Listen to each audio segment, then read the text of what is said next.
2024 সালে যে সমস্ত ছাত্রছাত্রীরা মাধ্যমিক এবং উচ্চ মাধ্যমিক পরীক্ষা দিয়েছিলেন, তো পাসের পার্সেন্টেজ আর খুবই ভালো ছিল। তবুও দেখা গেল কি যে মাধ্যমিক এবং উচ্চ মাধ্যমিক কিন্তু অনেক ছেলে কিন্তু শেষ পর্যন্ত কিন্তু অনেকেই কিন্তু পাস করতে পারেনি, অর্থাৎ ফেল করে গেছে। তো আমার এখানে একটা বলার উদ্দেশ্য হচ্ছে যে ফেল করবে কেন? কারণ মাধ্যমিকে তো প্রত্যেকটা সাবজেক্টে 25 নাম্বার করে মোটেই তুলতে হয়। সেই ক্ষেত্রে দেখতে পাচ্ছি অনেক ছাত্রছাত্রী সেই 25 নম্বরও কিন্তু তুলতে পারছে না গো, যার ফলে কিন্তু তারা ফেল করে গেছে।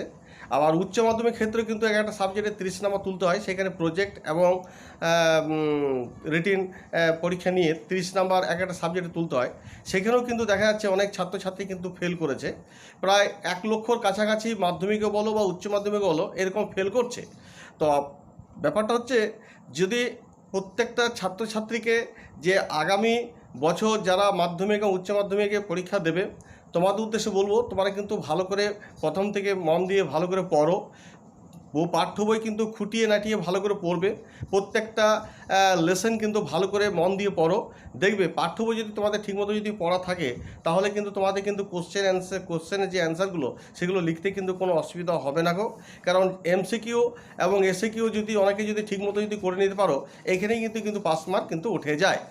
এবং আমরা যদি প্রতিদিন মোটামুটি যদি 5 থেকে 6 ঘন্টা যদি সকাল বিকেল মিলে যদি প্রথম থেকেই যদি পড়তে শুরু করি, এবং পড়ার সময় যদি আমাদের যদি মনের মধ্যে যদি একাগ্রতা থাকে, যদি মনোযোগ দিয়ে যদি আমরা পড়াশোনা করি, সেক্ষেত্রে দেখবে যে সারা বছর এই যে পড়ছো, এই পড়া যদি তোমাদের হয়ে থাকে, তোমাদের কিন্তু পাস করতে কিন্তু কোনো অসুবিধা হবে না।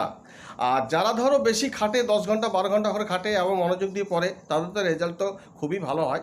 কিন্তু আমার সেই সমস্ত ছাত্রদেরই বলা এইটাই উদ্দেশ্য যে যারা বাড়িতে একদম পড়ছে না, অথচ বাবা মা কত কষ্ট করে তোমাদের পড়াশোনা শিখেছেন, তারাও কিন্তু কত আশা করে থাকে যে আমাদের ছেলেমেয়েরা ভালো রেজাল্ট করবে, পাস করবে, তারা নিজেদের একটা গর্ববোধ করবে তোমাদের নিয়ে। কিন্তু এখন দেখতে পাচ্ছি অনেক ছাত্রছাত্রী কিন্তু সেগুলো মনোযোগ দিয়ে পড়ছে না, অযথায় সময়গুলো কী করছে, হেলায় ফেলায় নষ্ট করে দিচ্ছে।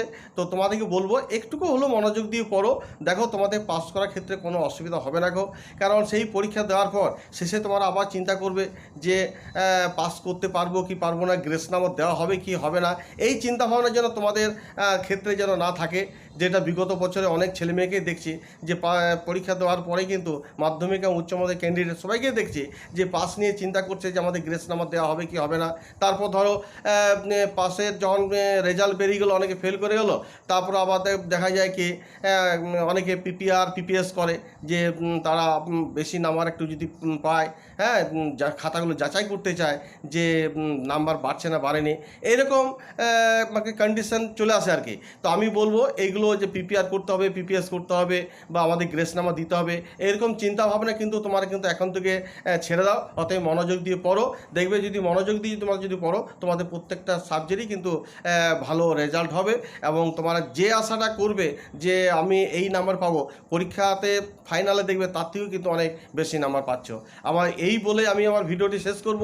তবুও আবার বলবো, আগামী বছর যারা মাধ্যমিক এবং উচ্চ মাধ্যমিক পরীক্ষা দেবে, তোমরা কিন্তু সকলেই কিন্তু একটু মনোযোগ দিয়ে পড়ো এবং ভালো রেজাল্ট করার চেষ্টা করো। তোমরা সকলে ভালো থাকো, ধন্যবাদ।